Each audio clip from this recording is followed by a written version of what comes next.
Test mode. ये light बंद कर। ठीक है, इसका टेस्ट मोड देखो, ये मॉडल नंबर क्या है, WTL60S। इसको एक्टिवेट करने के लिए क्या करना है आपको, सबसे पहले पावर का बटन ऑन करना है। पावर बटन जैसे ही ऑन करेंगे तो विद इन 30 सेकंड, 30 सेकंड के अंदर इन दो बटनों को आपको प्रेस करके रखना है। तो जैसे ही आप प्रेस करके रखेंगे तो मशीन पे क्या लिखा आएगा, T1। क्या आएगा, T1। आपको इसके आगे टेस्ट मोड में जाने के लिए फंक्शन का बटन, और पीछे आने के लिए ये आपका वाटर लेवल का बटन। आप इसको प्रेस करेंगे तो मशीन T2 फंक्शन में जाएगी, test mode 2, test mode 3, test mode 4, test mode 5, test mode 6, test mode 7, test mode 8 और टेस्ट मोड A, B और C। ठीक है, अगर मुझे रिवर्स जाना है तो मैं इससे रिवर्स जा सकता हूँ। ठीक है, और आगे जाना है तो आगे।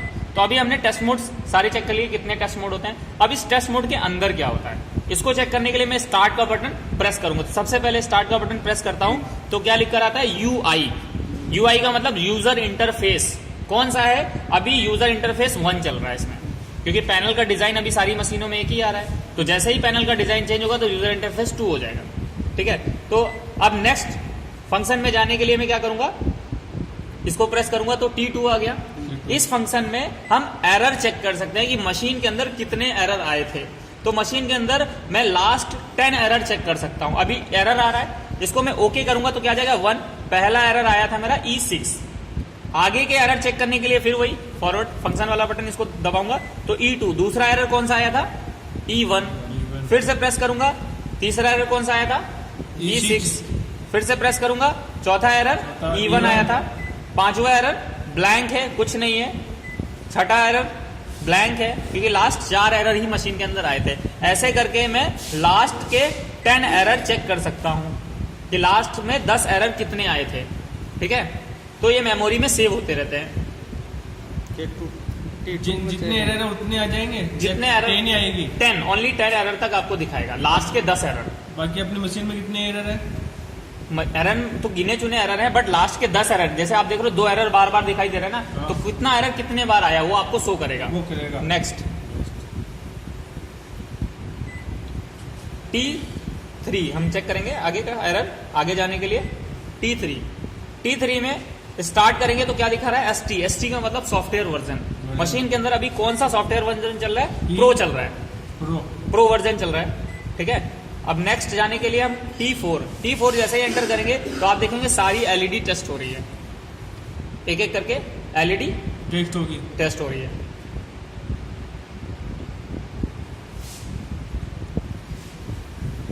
अभी देखो ये वाटर लेवल की LED जल रही है।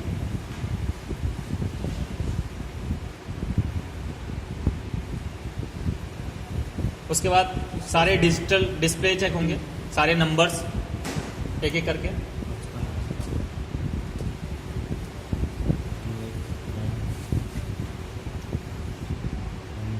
ठीक है, T4 कंप्लीट हो गया, टेस्ट 1।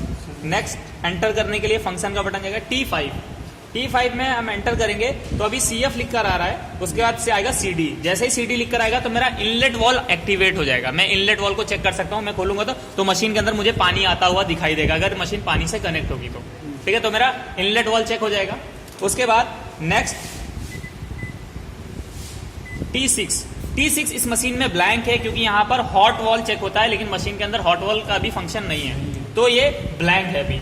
ठीक है, उसके बाद नेक्स्ट T7 में मुझे अभी बता रहा है प्रेशर सेंसर अभी किस लेवल पे, तो अभी ड्रम खाली है, लेकिन T7 में मशीन अभी ड्रेन को एक्टिवेट करेगी। आपने आवाज सुना, ड्रेन एक्टिवेट हुई। कुछ टाइम के बाद इसका स्पिन ड्रम भी रोटेट होने लगेगा।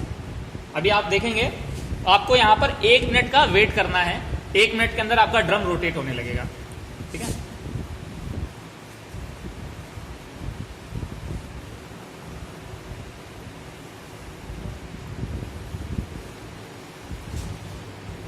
तो अभी देखो आपको आवाज दिखाई देने लगी। टॉर्च चलाना,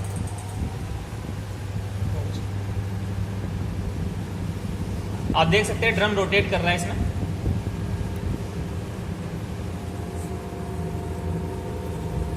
ड्रम चल रहा है। ठीक है, ठीक है, तो मेरा स्पिन चेक हो गया। नेक्स्ट हम आगे बढ़ेंगे तो यहाँ पर भी प्रेशर सेंसर वैल्यू बताएगा कि अभी इसमें किस लेवल पे, ईपी है मतलब एम्प्टी है, अगर फुल होगा तो एफएल लिख कर आ जाएगा, ठीक है। T8 TA ब्लैंक है, TA में कुछ नहीं है।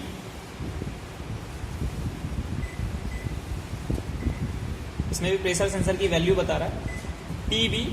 टीबी में मशीन पल्सेटर को क्लॉकवाइज और एंटी क्लॉकवाइज चेक करेगी। अभी जैसे टीटी आ रहा है, मैं एंटर करूंगा तो आप देख सकते हैं पल्सेटर मेरा एक तरफ रोटेट हो रहा है, कुछ देर के बाद दूसरी तरफ भी रोटेट होगा,